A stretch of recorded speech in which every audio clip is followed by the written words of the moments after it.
tøj. Du er da mega tynd, lille skat. Nej, se her. Se, det passer da perfekt. Nej, jeg er jo mega fed. Se, den passer også perfekt. Ej, jeg har jo mega mange deller.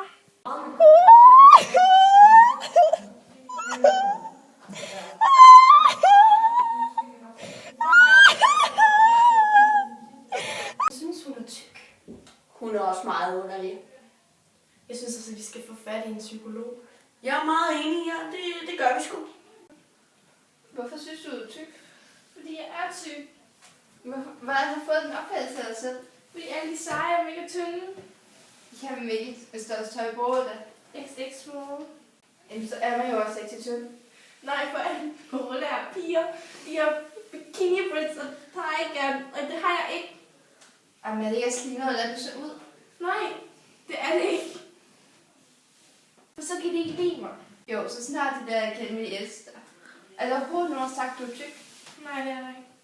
Men så synes jeg, at du skal gå i skole i morgen. Hvad så med en sig, og så ses vi igen næste gang. Hej, hej. Hej. Hej. Du havde ham rigtig meget godt, ikke? Ej, jeg kan rigtig godt lide dig. Nå, hvorfor snakker du så aldrig til mig? Det er fordi, du altid går væk fra dig selv. Vil du så ikke være venner med mig? Jo, skal vi ikke gå over til de andre? Jo. Gik det så godt i dag? Ja, jeg har fået en masse nye venner. Jamen se, hvad jeg sagde. Det er kun selv, der synes, du er tyk. Ja, åbenbart. Tak for hjælp.